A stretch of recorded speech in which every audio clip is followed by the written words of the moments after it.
안녕하십니까. 당신도 할 수 있다. 쏘이캔 TV 대신 독서하는 남자입니다.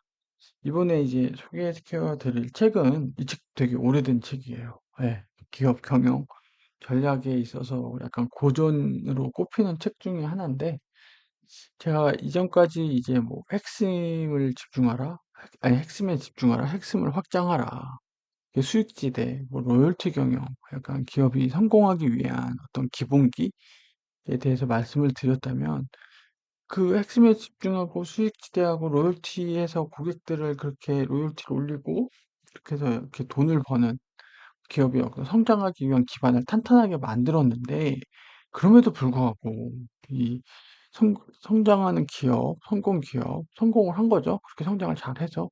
근데 그런 기업들에게도 난관이 봉착을 한다는 거예요. 왜? 기업의 사명은 뭐라 그랬죠?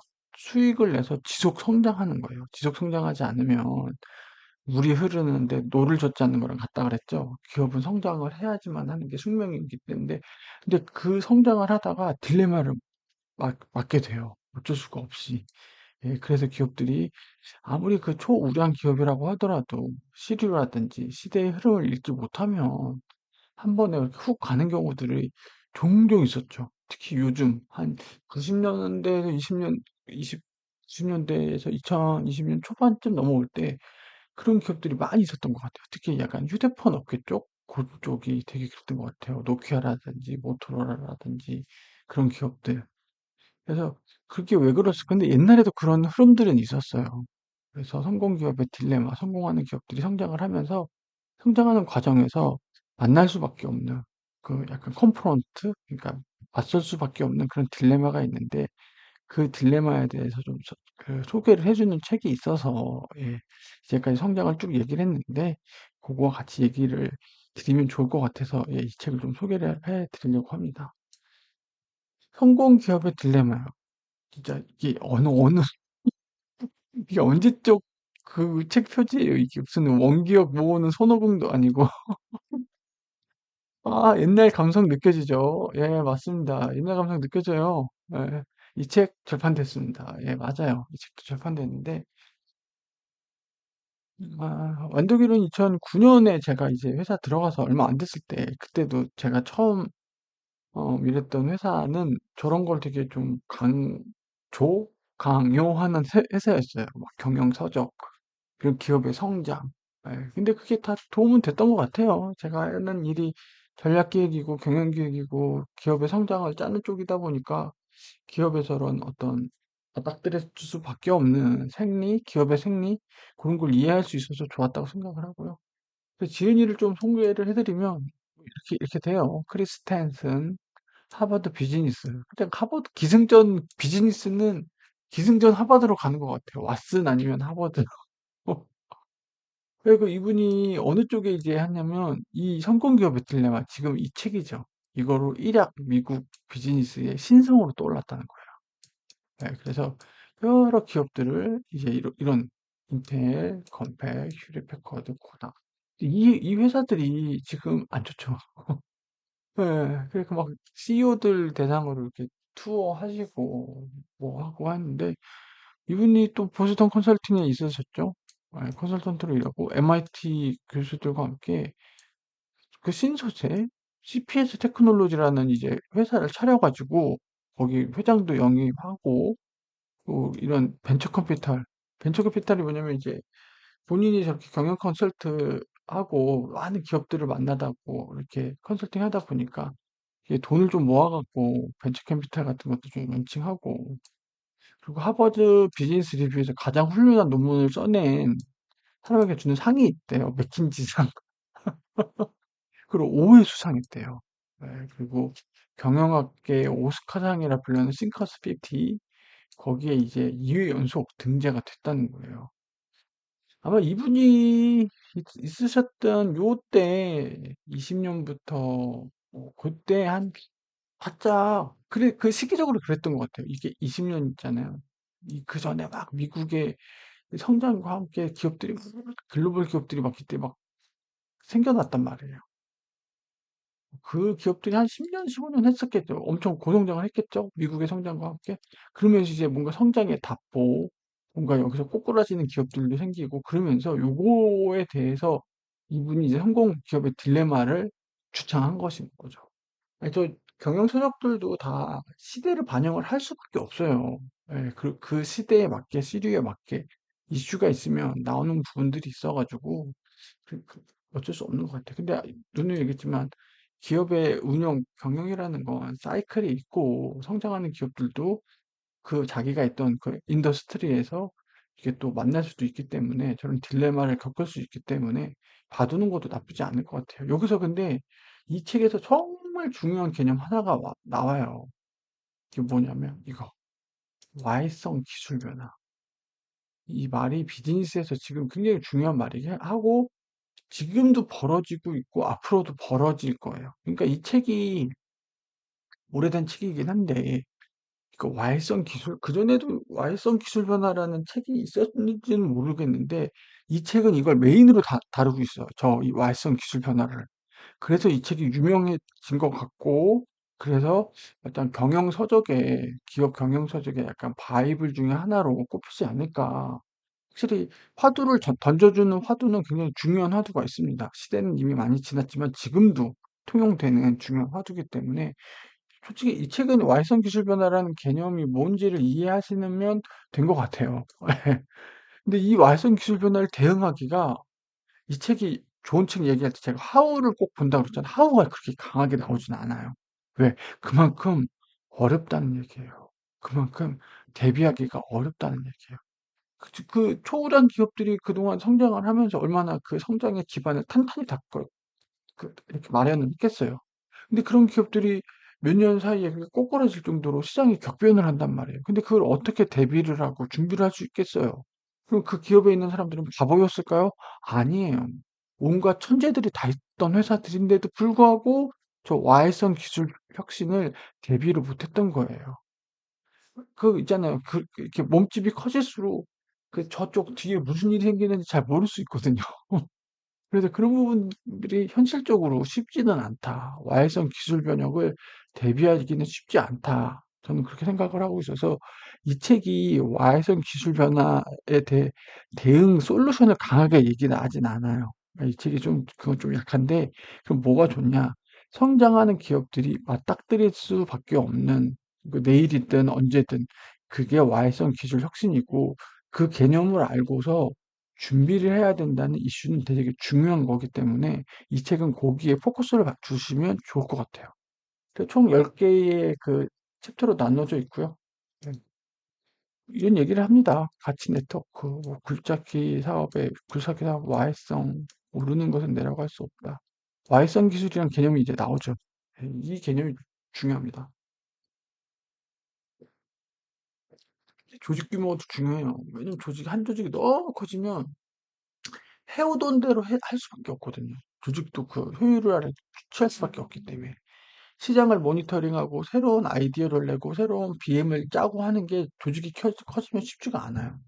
그래서 제가 아는 회사들은 일부러 스타트업이나 이런 것도 일부러 부서를 하나 만들어줘요. 독립적으로. 그리고 여기서 계속 BM이나 새로운 걸 해줘요. 이게 지금은 이렇게 하는 회사들이 많잖아요. 옛날엔 그렇게 쉽지 않았다는 거예요. 왜 이렇게 안 해주면 이 와해성 기술에 대한 변혁을 대비를 못 한다는 거예요. 왜 기존 조직 문화에 묻어 있잖아요. 그러면 이게 경로 우전성에 의해서 새롭게 생각을 못 해요. 경로 우전성이라는 게 뭐냐면 해오던 대로 계속 해오는 걸 경로 우전성이라고 그래요. 그 대기업이고 조직이 클수록 그게 되게 큽니다. 예. 그게 좀 봐주시면 됐고 이게 진짜 이 표지가 너무 압권이에요. 이분일지는 모르겠어요. 약간 빌 게이츠 닮지 않았어요? 빌 게이츠 젊었을 때? 약간 성공한 미국 기업가 분들을 하면 딱 떠오르는 이미지가 저기 약간 안경 쓰고, 부태에 약간 안경 쓰고, 저렇게 약간 백인의 약간 그런 이미지가 있어요. 약간 빌 게이츠로 연상되는. 근데 요즘에는 베조스도 그렇고, 그 누구야, 주커버거도 그렇고, 예, 구글 창업자도 굉장히 젊죠. 무슨 옆집 그 대학 도서관 가면 만날 수 있는 선배처럼 생겼어요. 맞아요. 네. 일단 계속 들어가 보겠습니다. 내용이 이건 좀 많이 길진 않아요. 그래서 초우량 기업들이 몰락했다. 왜 몰락했냐? 그렇게 초우량이 되기까지 그렇게 성장의 기반을 탄탄하게 만들어줬음에도 불구하고 왜 실패했냐? 이 녀석이 등장했다는 거예요. 와해. 와해라는 말이 뭐죠? 와해. 기와 와자랑 부서질 해자예요. 그래서 어원을 찾아보면 기와가 깨진다. 기와장이 이렇게 있단 말이에요. 이렇게. 기와가 이렇게 있죠. 이게 와장창 깨진다는 거예요. 팍 와갖고 기와가. 이거는 파경이란 거예요. 파경은 부부 사이에 쓰는 연인 사이에 쓰는 거고 되돌릴 수 없다는 거예요. 이거는. 근데 조금 이렇게 깨져가지고 기워가지고 쓰는 이런 개념이 아닌 거예요. 이거는 그냥 못 써요. 못 쓴다는 얘기예요. 그 정도로 임팩트가 강하다는 뜻이에요. 이거는. 예. 그래서 시어스, 코닥, IBM 등 한때 세계 시장을 지배했던 초고령 기업들이 후발 기업들에게 시장 지배력을 넘겨주었던 이유는 뭐냐? 지금 그런 게 실제 지금 저 IBM 지금 있긴 있어요. 네, 여의도에도 지금 IBM 있고 있긴 한데 예전 같지는 않긴 하죠. 그리고 500대 기업의 평균 조성 연수를 맥킨지가 이제 연구를 했대요. 25년 후에 생존할 기업 오늘날 주요 3분의 1의 부가 30년 넘기기가 힘들어요. 진짜로. 국내에 그 재계서열 10위 안쪽이면 모르겠는데 그 넘어가잖아요. 30년 이상 하기가 쉽지가 않아요. 예, 진짜. 기업이 그렇게 생각보다 장수를 못한다. 왜? 시장 상황이 그렇게 급변하고 있고 많이 변동하기 때문에. 시어스가 이제 유명한 백화점인데 할인점을 그 출연을 예측하지 못한 거죠. 쉽지가 않을 거예요. 시어스는 백화점 하는 앤데 고객의 니즈가 이렇게 간 거니까. 개인 PC, 예, PC, 퍼스널 컴퓨터, PC 이거 자체가 개인 PC죠. 예, 그거 간과했다. 코닥, 디지털 카메라의 성장을 예측하지 못했다. 이런 것들이 뭐냐?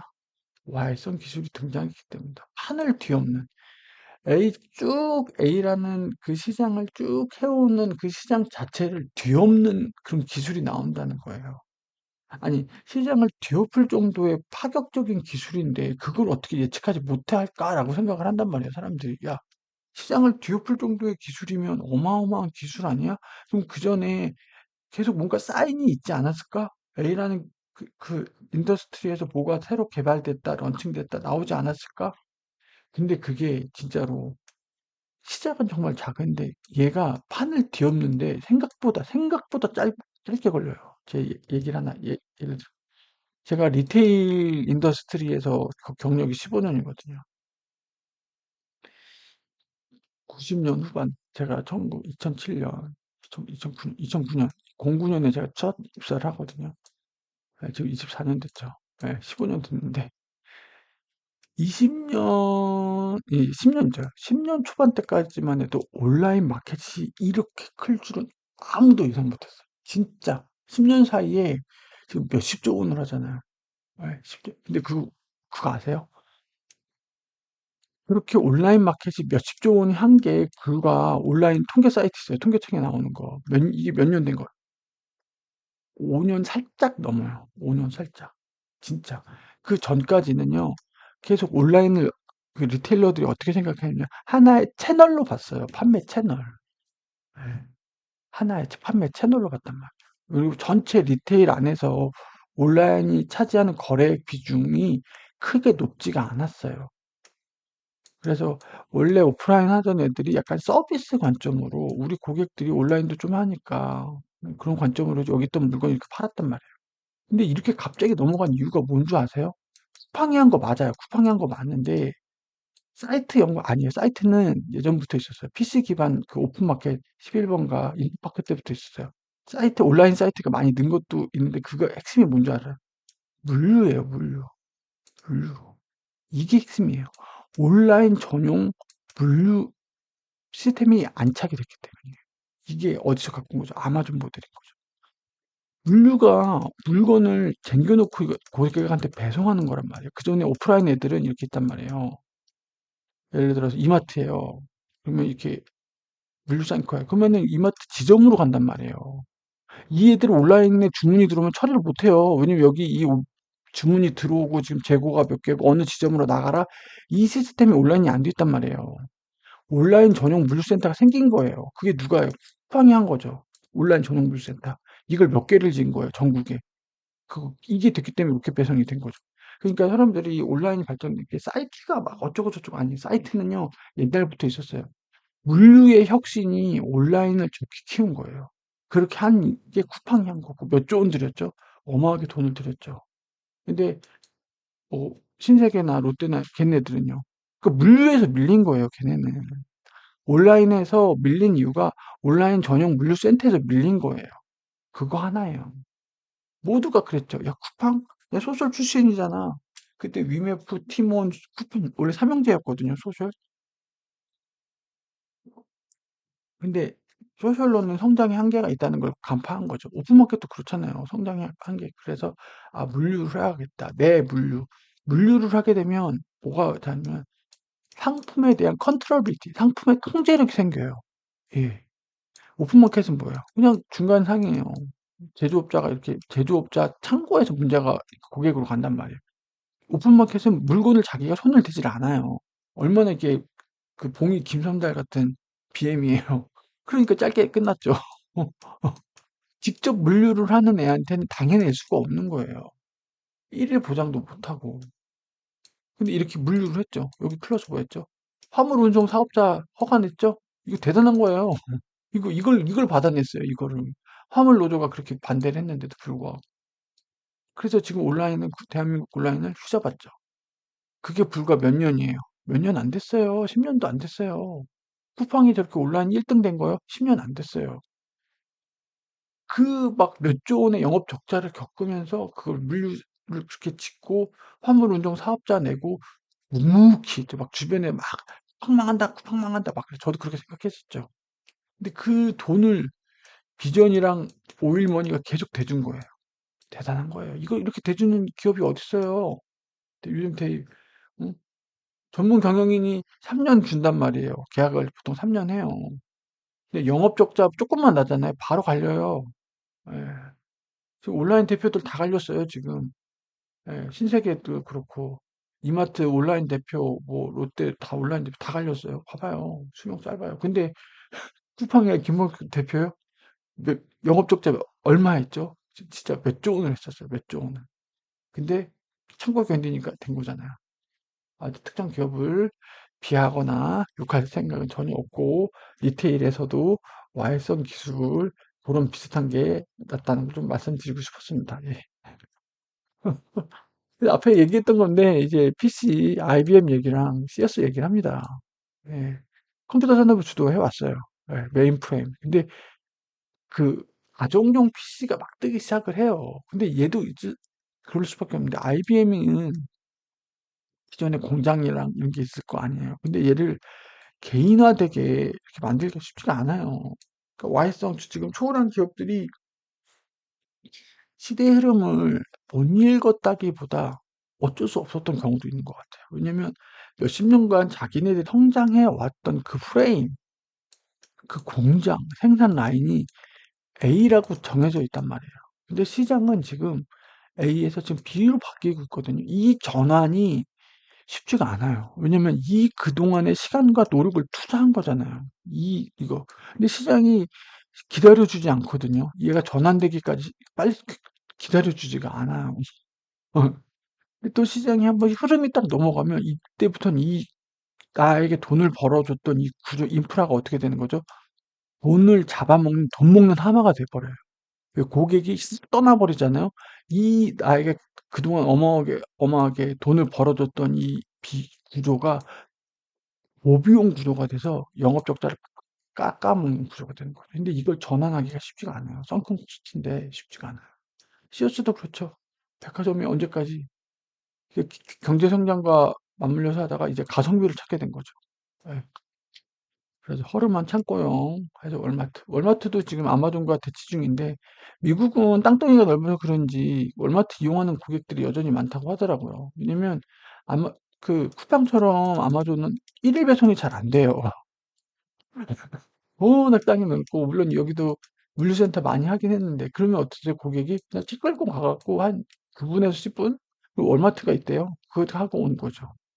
그러니까 미국에서는 쿠팡처럼 로켓 배송이 세진 않아요. 돈을 더 줘야 되는데. 근데 미국의 마트 소비자도 그렇고 국내의 마트 소비자도 그렇고 뭘 원한 거예요? 물건을 빨리 받고 싶은 거잖아요. 쿠팡은 이거를 로켓 배송을 해준 거죠. 근데 아마존은 아직 그렇게까지는 안 된 거예요. 돈을 더 내야 되니까. 근데 월마트가 집 근처에 가까우니까 차 끌고 가서 그냥 한단 말이에요.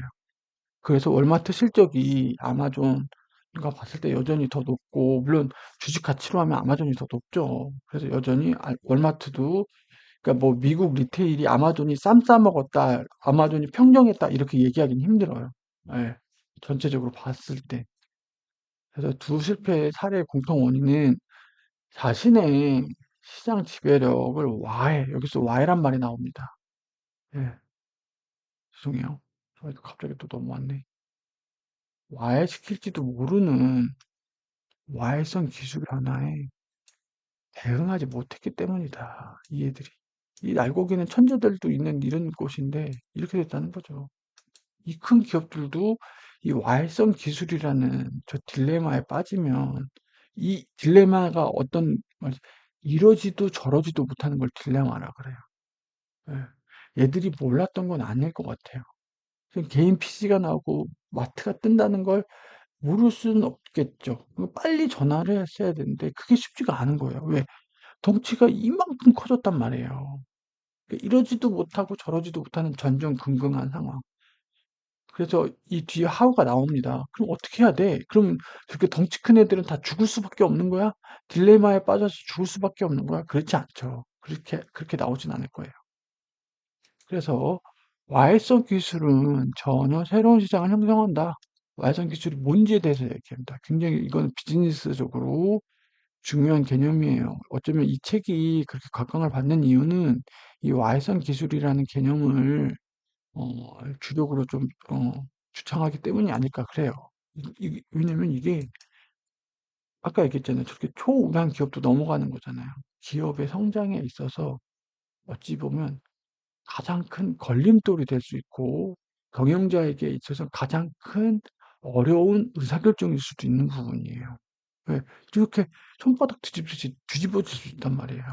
그래서 이거에 대해서 기업도 그렇고 경영자도 그렇고 와해성 기술이라는 개념을 확실히 알고 있고 대비를 해놔야 되는 거예요. 왜?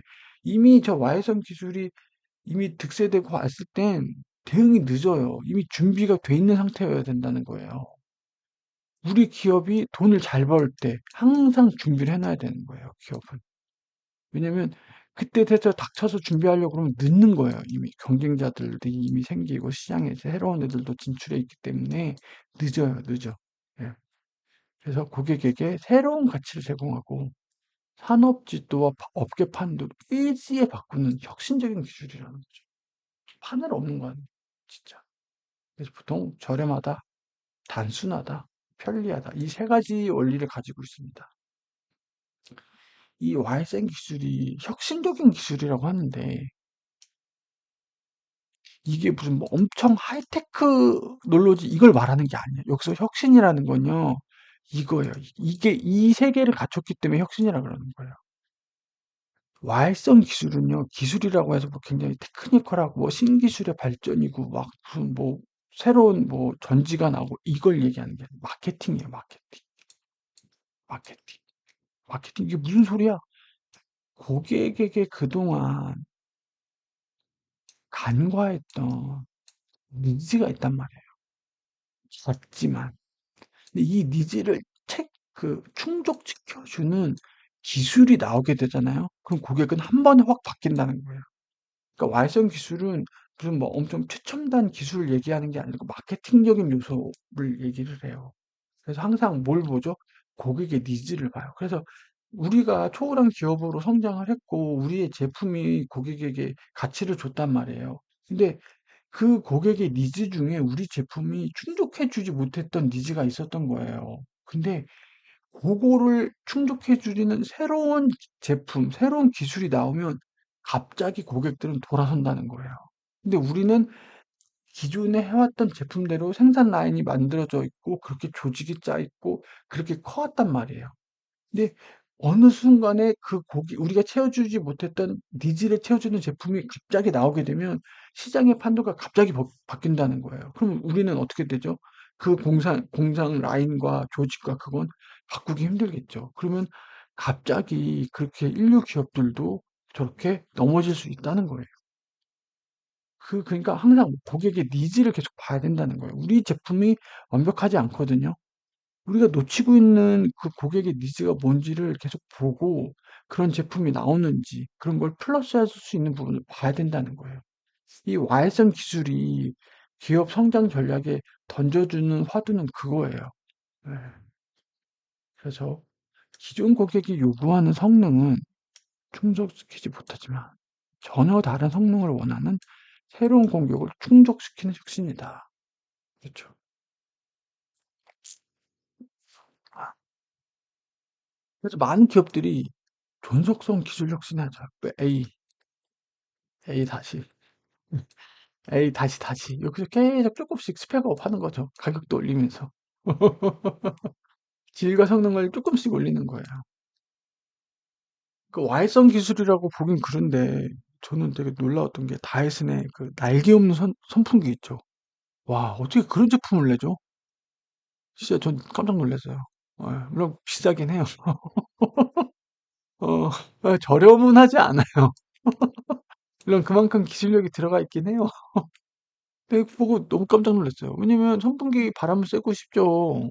근데 에어컨은 또 그 냉매도 있고 설치도 복잡하고 그런데 선풍기는 얼마나 그래요. 코스만 꽂으면 되는 바람인데.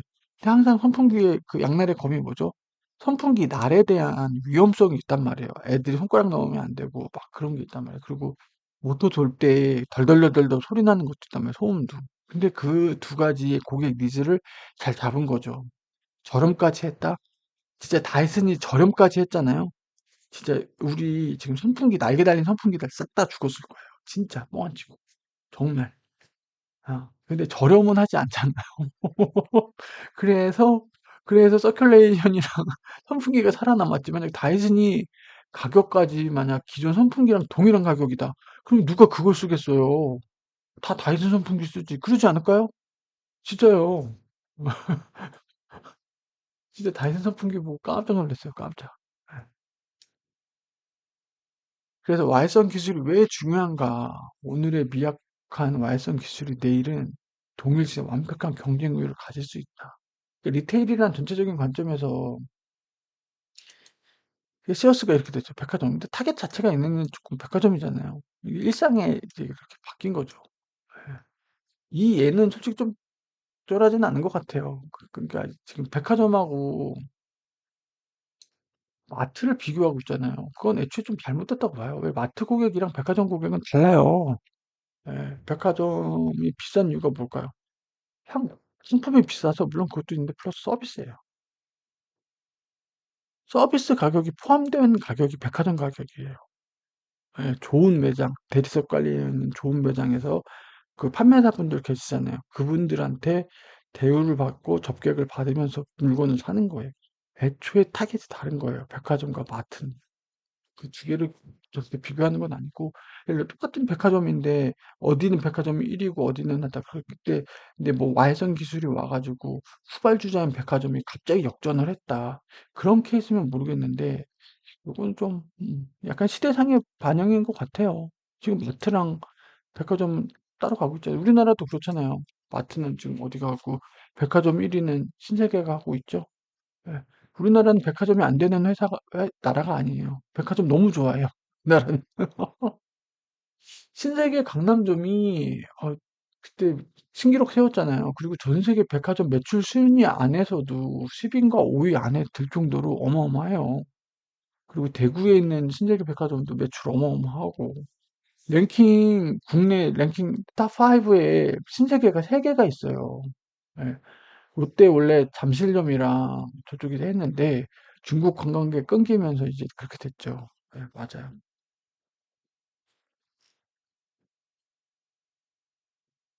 그러니까 존속성 기술 얘기했죠. 여기에만 주력하면 그 포커스를 여기만 하면 와해성 기술을 간과했기 때문에 A라는 인더스트리가 고객의 가치가 쭉 있단 말이에요. 근데 이 고객의 가치라는 건 달라지기도 하고 확장되기도 한단 말이에요. 그런 것들을 계속 캐치를 해줘야 돼요. A만 계속 이것만 스펙업 할 게 아니고 이 새로운 니즈들을 여기다 넣어야 돼요. 이걸 안 넣으면 이렇게 되는 거죠. 그럼 여기서 X가 나는 거죠. 이쪽으로 가버리고 여기서 이렇게. 더 이상 이 존속성 기술로는 이 기술 격차를 따라갈 수가 없게 된 거예요. 왜? 고객의 니즈 자체가 저기서 바뀌었기 때문에. 자원의 의존성. 왜 근데 아까도 얘기했듯이만 왜 저기 Y선 기술을 대응을 못한 걸까요? 고객의 자원과 시간은 한정적이란 말이에요. 그래서 성장이 불투명한 Y선 기술에 투자를 분배하기가 이게 제가 봤을 땐 제일 큰 이유예요. 제일 큰 이유. 제일 큰 이유. 소구장 기업에 대해서 영업이익을 적자 막 돈을 모으고 쟁여놨단 말이에요. 재투자할 거 아니에요. 재투자 꼭 해야 됩니다. 이건 배당 치는 것도 배당 치는 건데, 예, 막 직원들한테 성과급 주고 주주들한테 배당하는 것도 배당하는 건데 재투자 꼭 해야 돼요. 근데 이 재투자를 할 때 종속성 기술에게만 하면 이 Y성을 놓친다는 거예요. 예, 참 딜레마죠. 핵심에 집중하라고 했죠. 핵심을 집중하는 게 뭐예요? 내 나발이 내가 돈 버는 영역을 공고히 하라. 여기 아무도 침범하지 못하게 강하게 하라고 그랬잖아요. 그럼 재투자를 해서 여기를 더 강하게 하는 거 맞잖아요. 근데 지금에 와서 또 뭐라 그래요? 새로운 Y성 기술이라는 걸 모니터링 하라고 그랬죠. 어, 그러니까 이게 딜레마예요. 이러니까 딜레마라는 거예요. 기업 경영 아니, 핵심에 집중하라며 나를 키운 영역에서 내가 확실하게 마켓 쉐어를 가져가고 공고히 하라며 단단하게 하라며 그래서 내가 번 돈으로 여기 단단하게 했는데 웬걸 시장은 이쪽으로 가고 있는 거예요. 그럼 나 어떻게 여기에 그동안 쏟아부은 시간과 돈 나 어떻게 시장은 지금 이쪽으로 가고 있어. 고객들이 이쪽으로 가겠어. Y선 기술이 나왔대. 야, 그러면 우리 빨리 방향 전환해야 되잖아. 이산이 아닌가벼 생겨져. 진짜. 근데 그러면 핵심에 집중하라가 틀린 얘기일까요? 성공의 딜레마가 맞는 얘기일까요? 아니에요. 핵심에 집중하고 핵심에 확장하라도 맞는 말이고 이 말도 맞는 말인데 그럼 뭐가 문제냐? 이게 문제예요. 니즈, 시장, 동향 이게 문제인 거예요. 이게 문제인 거예요. 이게 핵심에 집중하는 것도 맞고 Y성 기술이 적응하고 대응하는 것도 필요해요. 다만 어떻게 고객의 니즈의 변화와 시장 흐름에 맞춰서 해야 된다는 거예요. 이래서 어려운 거예요. 그러니까 핵심에 집중하래. 우리 A라는 지역에서 돈 벌어. 계속 재투자해. 마켓 세어 만들려. 근데 고객의 니즈가 점점 변하고 시장 흐름이 변하고 있어. 그럼 그걸 캐치를 해야죠. 그걸 캐치를 해야죠. 그때는 Y성 기술에 대해 대비를 해야죠. 그때는 자원을 빼서 새로운 쪽에 넣어야 되는 거죠. 쉽지 않죠. 쉽지 않아요. 그래서 진짜 쉽지 않아요. 아, 진짜 쉽지 않아요. 기업 운영. 아, 진짜 기업이 커질수록 진짜 이거 보면 규모의 축을 현재 시장에서 수익을 더 창출할 수 있는 기술에만 자원을 집중한다. 돈 버는 쪽에만 근데 Y성 기술은 어떻게 죠 초반에 돈을 못 벌어요. 예. 고객이 이게 부동산이라 아 죄송해요. 부동산도 그렇게요. 자, 새로운 신도시에 이게 막 아파트가 이렇게 있단 말이에요. 막 있어요. 사람들이 이렇게 입주해 살아요. 근데 여기 무슨 GTX가 뚫린대요. 예, GTX 뚫린대요. 예. 그러면 집주인도 신났죠. 막 가격 올린단 말이에요. 이 가격에 팔 수 있을까요? 안 팔려요. 왜? 수요가 없단 말이에요. 자, GTX가 뚫린다는 소식만으로 집주인들이 집값을 올리긴 하지만 실제로 이게 팔려요? 잘 안 팔려요. 이때 들어오는 사람들은 약간 투자자 개념이겠죠. 미래를 보고. 자, 그러고 나서 완공이 됐어요. 예. GTX. 자, 이제 진짜 GTX가 완공됐어. 그럼 막상 완공되잖아요. 많이 안 올라요. 왜? 이미 발표가 났을 때 올라가 있단 말이에요. 이 가격이. 근데 웃긴 건 뭔 줄 아세요? 언제 얘가 오를까요? GTX가 뚫리고 1년 정도 넘었을 때 그때 가격이 올라요. 오르는 거. 실제 가격이. 이게 무슨 뜻이에요? 실제 GTX를 이용해서 실거주 인원이 유입될 때 실제 오른다는 거예요. 자, GTX가 뚫렸다는 보도만으로 GTX가 뚫리고 나서 그때 실현되는 게 아니에요. GTX가 뚫렸다고 가격이 오르는 거 아니에요. 실거래가가 찍히지 않아요. GTX가 뚫리고 실제 거기에 통근을 해보니까 갈만해, 살만해라고 인증이 될 때 그때 사람들이 몰려온단 말이에요. 자, 그러면 GTX 보도 나고 GTX 뚫리고 이때까지 몇 년 걸려요. 몇 년 걸리죠? 부동산 이 가격 뜰 때까지. 이때까지만, 아니, 이게 부동산 비유가 적절한지 모르겠는데, 이게 와이턴 기술도 그래요. 어떤 기술이 새로 나와요. 돈 벌 것 같아? 못 벌어요. 예. 계속 얘가 점점 고도화돼요. 고도화돼요. 상용품 나왔어요. 돈 못 벌어요. 근데 뭔가 이슈가 됐어. 사람들이 써보고 입소문이 나. 대세템이 돼. 대세템. 야, 가성비 좋아. 아까 얘기했죠. 단순, 간편, 저렴하다는 게 인지가 됐어. 이렇게 되잖아. 이 나온 지 와이성 기술이 한 5년, 3년, 4년 뒤인데 이때가 되면 어떻게 되죠? 고객들이 한 번에 달려들죠. 그럼 고객이 되게 그래요. 한 번에 빠지는 게 진짜 속도로 빠져요. 예. 왜 고객은 자기 락인이 돼 있지 않아요. 이렇게 넘어간다고요. 그러니까 처음에 와이성 기술을 처음에 보면 수익이 안 날 것처럼 보인단 말이에요. 그래서 돈을 버는 군용에만 계속 투자를 하거든요. 그리고 시장이 요구하는 것보다 지나치게 기발 개념에 전념한다. 그렇죠. 음. 그러니까 이게 시장에 보조를 맞춰야 되는 거예요. 너무 막 빨리 갔어. 진도를 너무 빨리 갔어. 야, 이거 자동차 산업에서 A라는 기술이 뜰 것 같아. 야, 우리 빨리 진도 빼자. 그래서 우리 선점하자. 선점하면 좋죠. 선점하면 좋죠. 선점하고 나서 이제 진입장벽 세우면 좋으니까. 근데 이 A라는 기술 개발 방식이 고객은 전혀 관심도 없는데, 시키는데. 그럼 여기다 쓴 돈 뭐가 되는 거죠? 헛불 킨 거죠. 헛불 킨 거예요. 대표적인 예가 뭐죠? 여러 개가 있어요, 솔직히. 막, 보도기사 낸단 말이에요. 내요. 뭐, 여기가 뜬다, 뭐. 근데 고객들은 전혀 반응이 없어. 예. 그리고 고객들은 거기 가지도 않아. 그러면 자기네들끼리 치고, 장구치고, 싸바싸바 하다 끝나는 거예요. 너무 빨리 갔던 거죠. 그리고 그 시장은 오지도 않았어요. 고객 니즈 관점이 아니었기 때문에. 고객은 이쪽 가서 놀고 있어요. 쟤네 뭐해? 쟤네 뭐해? 고객님들 이쪽 오세요. 아니, 우리 거기 가기 싫은데? 우린 여기가 좋은데. 애초에 이거는요, 고객에게 어떤 니즈를, 이게 되게 중요한, 고객의 니즈를요, 기업이요, 함부로 하면 안 돼요. 예. 고객의 니즈를 함부로 예견하면 안 돼요. 방향이 틀릴 수 있어요. 고객의 니즈를 계속 모니터링하고 봐야 되는데 그건 어떻게 돼? 빠르게 대응하는 거지. 이걸 함부로 예견하잖아요. 꽁돈 들여요. 꽁돈, 꽁돈. 쉽지가 않은 거예요. 예. 이게 얼마나 기업 경영이 어려워요. 핵심에 집중하라 그랬다가 지금 와해성 기술 대비하라 그랬다가 핵심만 집중하고 종속성 기술에다가 투여했다가 저렇게 한 방에 훅 가는 기업들 보고 이제까지 이제 핵심에 집중하고 핵심을 확장하고 수익지대하고 로열티 경영했단 말이에요. 원래 돈 버는 여자가 공고하다. 근데 이게 왜 이 책이 각광받았는지 알 것 같아요. 이 성공 기업의 딜레마가 딱 오게 되면 이렇게 체한 것처럼 기업이 성장하다가 갑자기 체한 것처럼 걸려들어요. 이게. 그리고 성장 잘하던 애들이 진짜 이거를 안 풀 수가 없어요. 근데 이 사례가 종종 있어요, 진짜로. 종종 있어요. 예.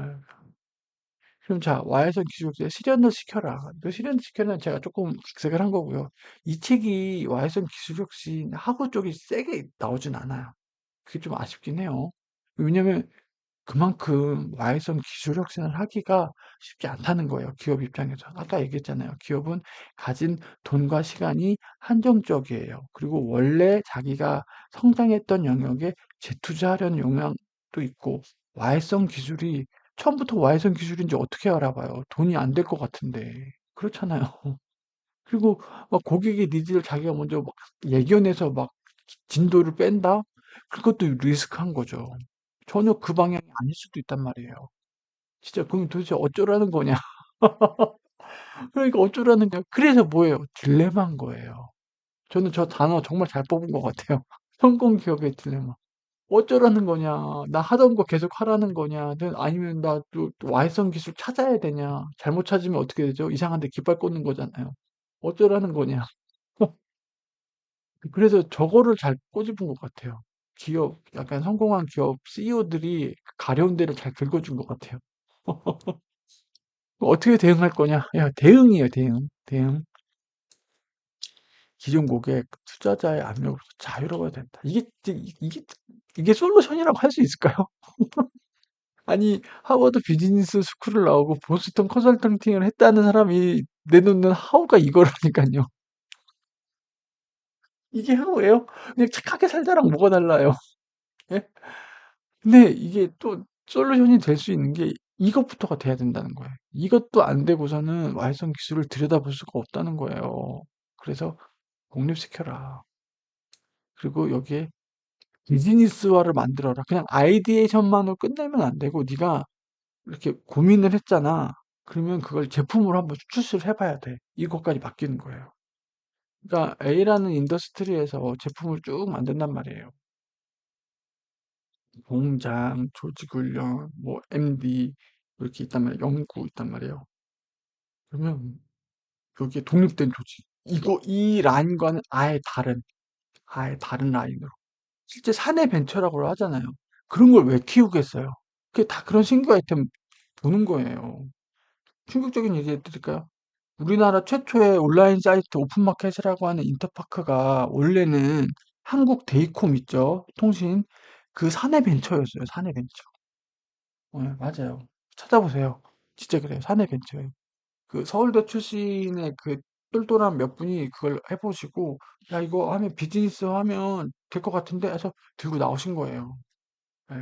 실제로 그런 케이스들이 종종 있습니다. 사내 벤처로. 예.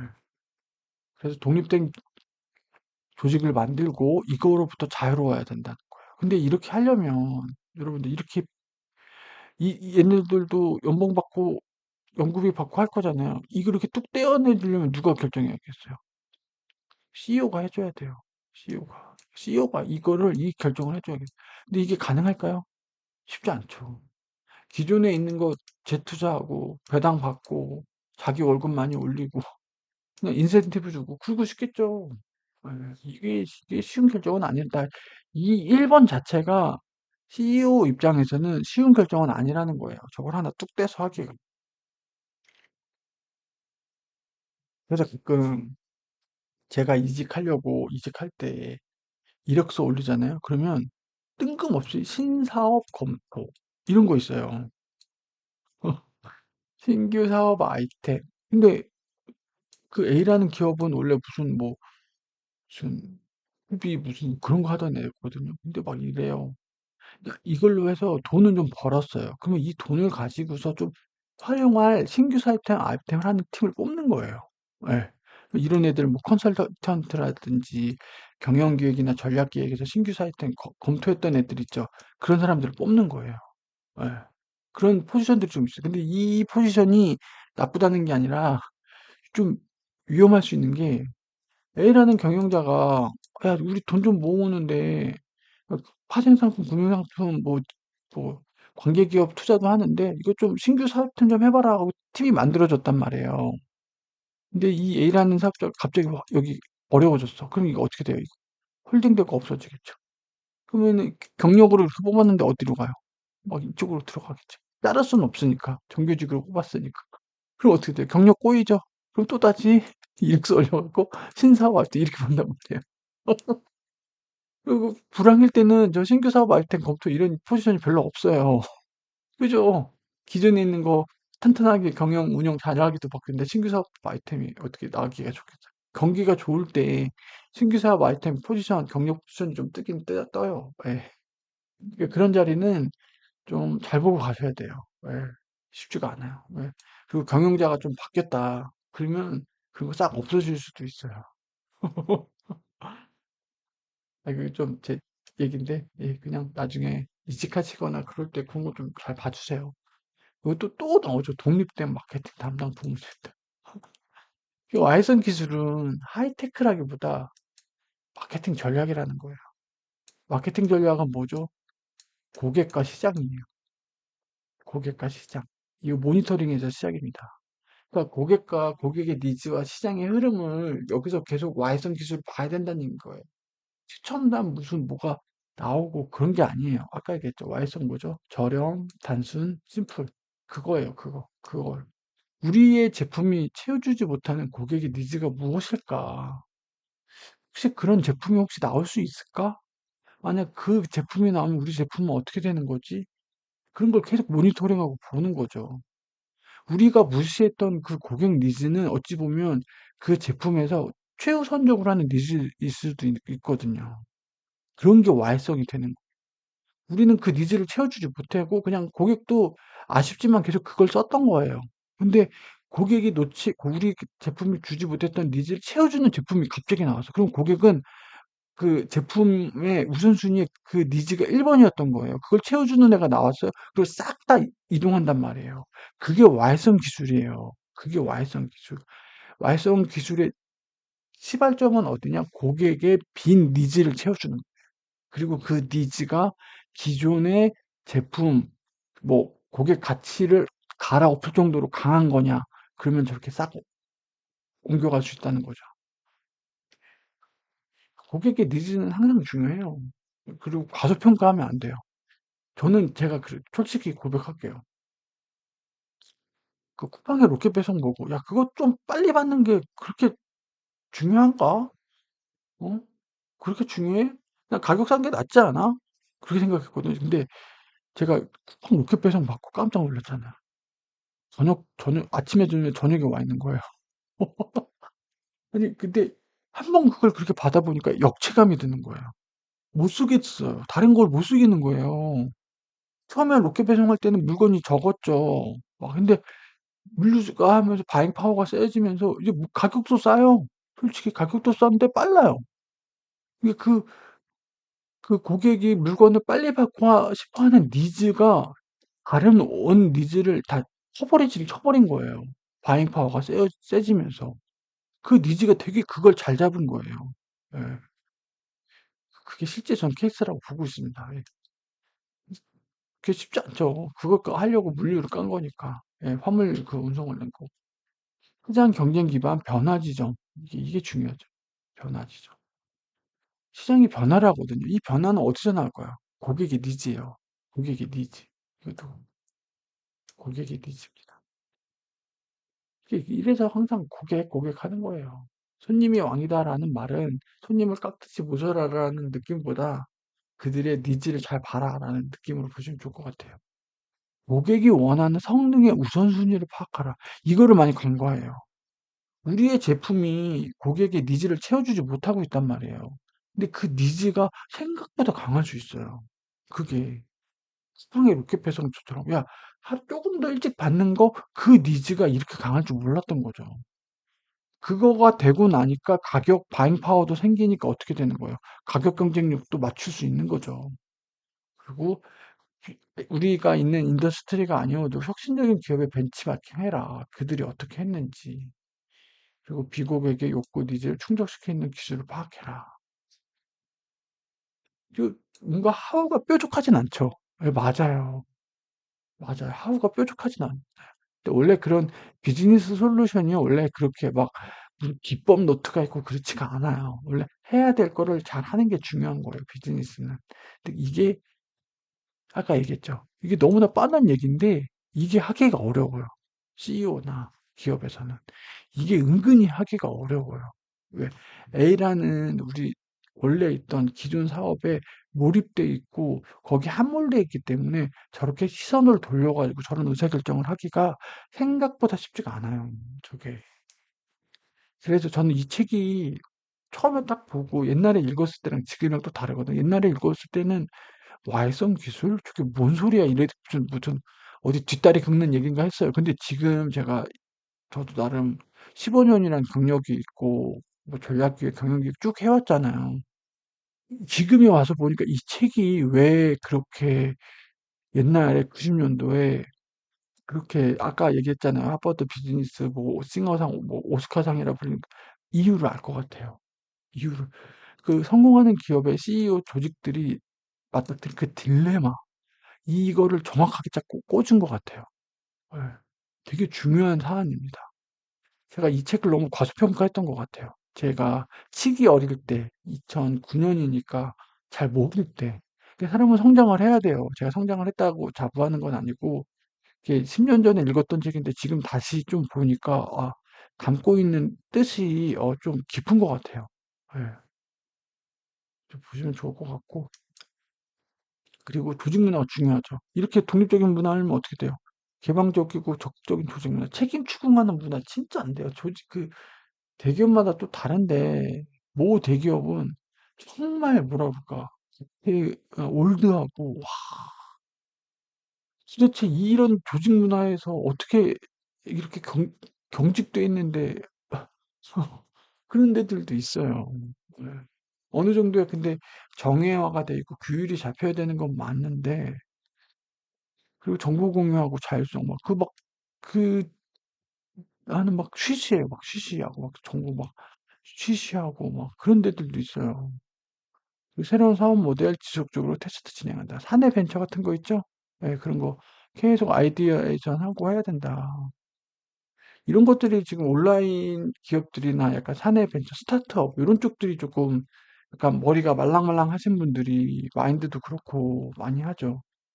무신사가 이슈가 있긴 했죠. 이슈가 있긴 했는데 그래도 무신사 스탠다드 낸 거 보면서 그리고 올림픽 그 옷 그거 한 것도 그렇고 아니 무신사 가격이 뭐 물론 옛날보다 뭐 했는데 괜찮더라고요. 저는 탑10 옷을 입고 있는데 예, 탑10 사이트 괜찮아요. 예, 사이트 괜찮고 그래갖고 아 요즘 패션몰들이 확실히 그 감각이 좋은 것 같아요. 사이트도 그렇고. 그러니까 패션 버티컬들, 그러니까 종합몰들이 못 따라가죠. 패션 그걸 못 따라가요. 패션 고객들은 신체라든지 사이즈라든지 그 비주얼적으로 보이는 이미지라든지 배송도 그렇고 굉장히 조금 디테일한데 종합몰들은 패션 니즈를 그렇게 잘 못 따라가는 부분이 있는 거죠. 그래갖고 패션은 온라인 쪽은 버티컬들이 많이 하고 있고 그래서 하우 쪽은 좀 더 내용이 많았는데 그냥 요 정도로 간략히 좀 정리를 해봤습니다. 그래서 와해성 기술이란 그래도 이 책에서는 이제 와해성 기술 혁신이란 이 개념 자체가 중요해요. 왜? 성장을 안 하는 기업은 이거 와해성 기술 이거 볼 것도 없어요. 죄송한데. 성장을 안 한 기업은 이거 뭐 그냥 자기 근데 성장을 이렇게 잘해 오던 애가 맞닥뜨리는 딜레마가 있단 말이에요. 딜레마. 이게 와해성 기술 이걸 잘 돌파를 해야 또 성장이 가능하거든요. 예. 이게 중요한 거예요. 이게. 제가 10년 지나고 다시 보니까 이게 이 책이 제시하는 함의가 되게 중요한 것 같아요. 이거를 극복하면 더 큰 진짜 더 성장하는 기업이 되는 거고 못하면 아까 봤던 그런 기업들 사례처럼 IBM이든 뭐든 꼬꾸라지는 거죠. 이렇게 고객의 이 천지 차이, 운명을 좌우하는 이 중요한 개념이 뭐예요? 와해성 기술이라는 거예요. 얼마나 경영자나 기업 입장에서는 이 개념이 얼마나 중요한 개념이겠어요. 기업의 생사를 바꿔줄 수 있고 파날 뒤없는 개념이란 말이에요. 그럼 이걸 대비를 하려면 어떻게 해야 되냐? 방법이 없어요. 이거는 고객의 니즈를 제가 이거 다 아우르는 말이 뭐예요? 고객의 니즈, 시장의 변화를 끊임없이 모니터링하고 대비하라라는 거예요. 되게 뭉뚱그리죠.